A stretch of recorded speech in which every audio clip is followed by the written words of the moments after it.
Apa kabar pemirsa? Apa kata dunia hadir ke hadapan Anda untuk menyampaikan informasi mancanegara sepanjang pekan ini. Apa kata dunia minggu ini? Langsung saja kita saksikan selengkapnya.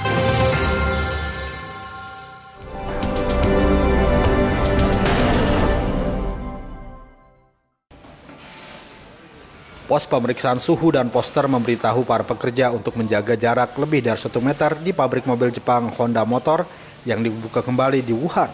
Hal ini menunjukkan bagaimana COVID-19 telah menciptakan suasana baru di lantai pabrik ketika penguncian di kota itu mereda. Pabrik usaha patungan Honda dengan Dongfeng Motor ini sebelumnya ditutup pada akhir Januari setelah pihak berwenang memerintahkan penutupan di kota itu untuk memerangi epidemi. Pabrik ini dibuka kembali pada 11 Maret untuk melanjutkan operasi secara bertahap dan sekarang kembali ke tingkat produksi pravirus. 每天我们还超过2次以上的这种就是工作间的测温这是测温。除此以外，我们还有其他的就是衣食住行全都管我们现在工作上面我们已经关停了我们车间内部的所有的休息室，因为是密闭空间。和吸烟室、休息室，包括会议室全部都关闭了。员工就是会议要求工作上会议要求采用视频方式，不允许在现场。现场的最多是在敞开区域，保持6人左右。Pekerja di pabrik mengenakan terusan putih, sarung tangan karet, dan topeng.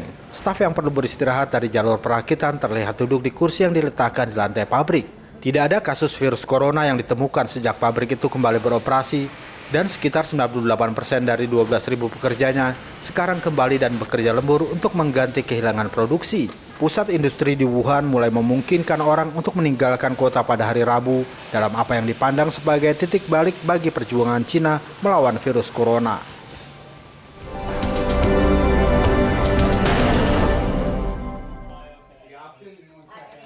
Beginilah suasana perdagangan di bursa saham New York. Di saat pialang saham pun harus jaga jarak, bekerja di rumah sebagai bentuk pembatasan sosial.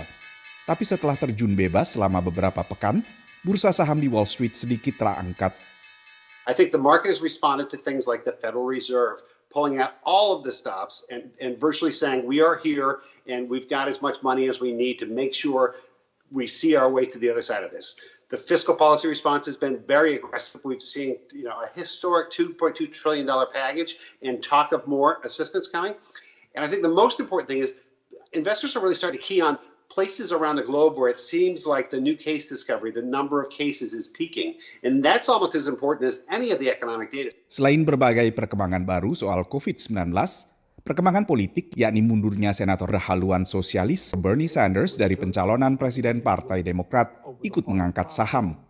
Bernie Sanders pulling out is obviously super bullish for capitalism, so that's going to give stocks at least a few points up. But I think everybody probably suspected that was bound to happen. And as far as coronavirus news, I'm actually optimistic that we're at the worst now, and we're going to see big improvements over the next 30 days in the amount of people being sick and the amount of people getting better. Tapi bila Wall Street alias investor belakangan optimis, Main Street alias ekonomi real masih terpukul COVID-19. Antrian ini misalnya terlihat di negara bagian Florida. Mereka adalah pemohon tunjangan pengangguran yang harus melakukan permohonan secara drive-thru sebagai bagian pembatasan sosial. Dalam sepekan ini, sekitar 6,6 juta warga Amerika mengajukan permohonan tunjangan pengangguran. Setelah sepekan sebelumnya, sekitar 6 juta juga mengajukan permohonan serupa. Lalu 2 minggu sebelumnya, sekitar 3 juta mengajukan permohonan yang sama. Ini berarti sekitar 16 juta warga Amerika telah kehilangan pekerjaan mereka akibat COVID-19. Yang masih bekerja pun tak luput dari dampak virus corona. Produsen otomotif Tesla misalnya, merumahkan karyawan non-esensial dan memangkas gaji karyawan dengan pengurangan terbesar bagi gaji kalangan eksekutif. Hal serupa dilakukan pemasok utama raksasa dirgantara Boeing, Spirit AeroSystems. Hanya ada sejumlah sektor yang justru terdongkrak penjualannya dengan pemberlakuan perintah tinggal di rumah di berbagai wilayah Amerika. Ini meningkatkan pemesanan ke layanan raksasa daring Amazon serta penjualan produsen video game. Sales went up 82% week on week, so that was a pretty big jump as well. It looks like console sales were up by, that's 155%. That is a lot of consoles sold. We've been hearing about Nintendo Switch shortages, so I imagine that's where that comes from. Stimulus termasuk bantuan hingga $1.200 atau sekitar 19 juta rupiah baru akan mulai diterima pembayar pajak pada pekan ketiga April. Dari Washington DC, Nova Purwadi, VOA.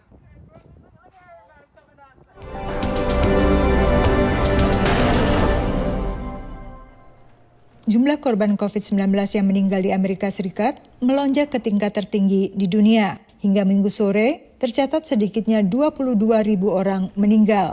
Sementara jumlah yang terinfeksi lebih dari 555.000 orang. Tingginya jumlah korban ini terjadi hanya 2 hari setelah Presiden Donald Trump mewacanakan pembukaan kembali kegiatan ekonomi Amerika. In 4 days, we had the biggest stock market increase that we've had in 50 years. That tells you that there's a pent-up demand. That tells you they want to get back. There's something good going to happen. I really believe that. There's something very good going to happen. We have to get back. Dewan yang terdiri dari kalangan medis dan bisnis akan memberikan pertimbangan kapan ekonomi Amerika sebaiknya dibuka kembali. Menurut Presiden Trump, menentukan waktu yang tepat untuk membuka kembali perekonomian Amerika Serikat akan menjadi keputusan terbesar yang pernah diambilnya. Ini karena Amerika belum melewati masa kritis COVID-19 dan jumlah kematian diprediksi masih akan terus bertambah. Tapi Satgas Penanggulangan Virus Corona Gedung Putih kini memperkirakan jumlah yang meninggal di Amerika akan mencapai 60.000 orang, yakni di bawah proyeksi semula antara 100.000 hingga 200.000 orang. Sementara itu sebagian warga Amerika mulai Sabtu sudah mulai menerima bantuan dana $1.200 atau hampir 20 juta rupiah bagi setiap pembayar pajak yang berpenghasilan di bawah $75.000 setahun. Ini terjadi saat jumlah warga Amerika yang mengajukan permintaan tunjangan pengangguran melonjak mencapai 17 juta orang pekan lalu. We don't really know what the unemployment rate is today. We expect it to be around something like 13, 14, maybe 15%. We think it'll go up to 20% or possibly higher. That's lower than we saw at the worst of the Great Depression, but is much worse than we saw in the Great Recession in 2009. Belum ada kepastian kapan COVID-19 bisa dijinakan, dan Badan Kesehatan Dunia WHO memperingatkan pencabutan pembatasan yang terlalu dini bisa membuat angka kematian meningkat lagi. WHO sedang menyelidiki laporan bahwa 91 pasien di Korea Selatan yang pernah positif corona dan sudah sembuh, ternyata kini positif lagi. Dari Alexandria, Virginia, Yuni Salim dan tim VOA.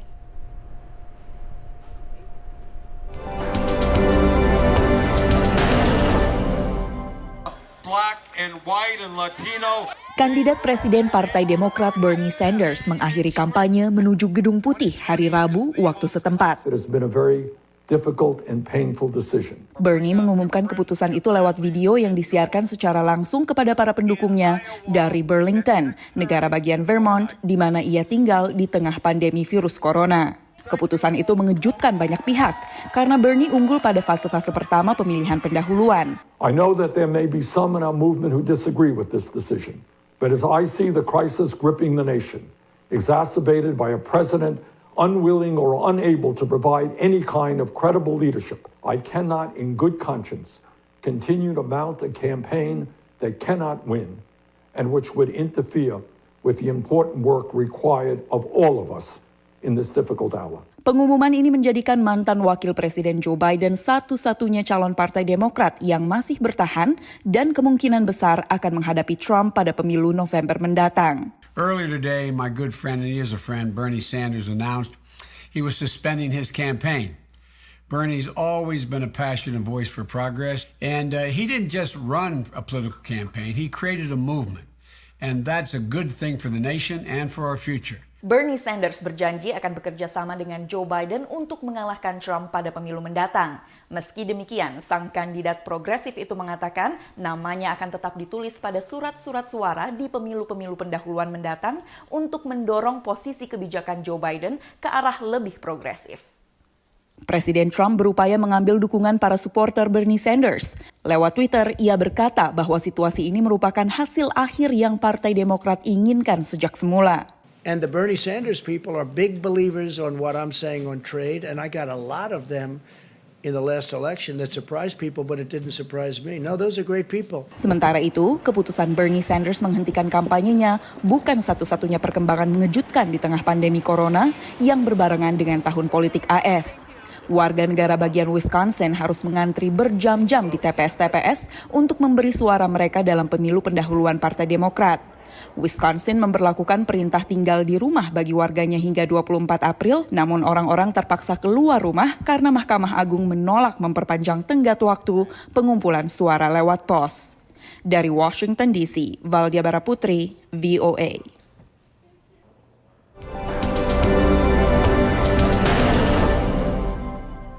Lebih dari 200 kasus baru terkait dengan wabah COVID-19 di asrama pekerja asing di Singapura. Kementerian Kesehatan pun telah mengarantina ribuan pekerja di asrama tersebut setelah mereka dikaitkan dengan beberapa kasus penyakit pernapasan COVID-19. We have confirmed an additional 287 cases in Singapore, the highest daily tally so far. More than 200 of these cases are related to foreign workers residing in dormitories. This is also partly due to our efforts to step up testing among this group. 6 orang yang terinfeksi penyakit ini telah meninggal di Singapura. Pihak berwenang juga sedang menyelidiki kematian orang ketujuh yang terinfeksi tetapi juga memiliki komplikasi lain. Hitungan terbaru, infeksi baru lebih dari 2 kali lipat catatan harian sebelumnya, yakni sebanyak 142 kasus seperti yang dilaporkan pada hari Rabu 8 April.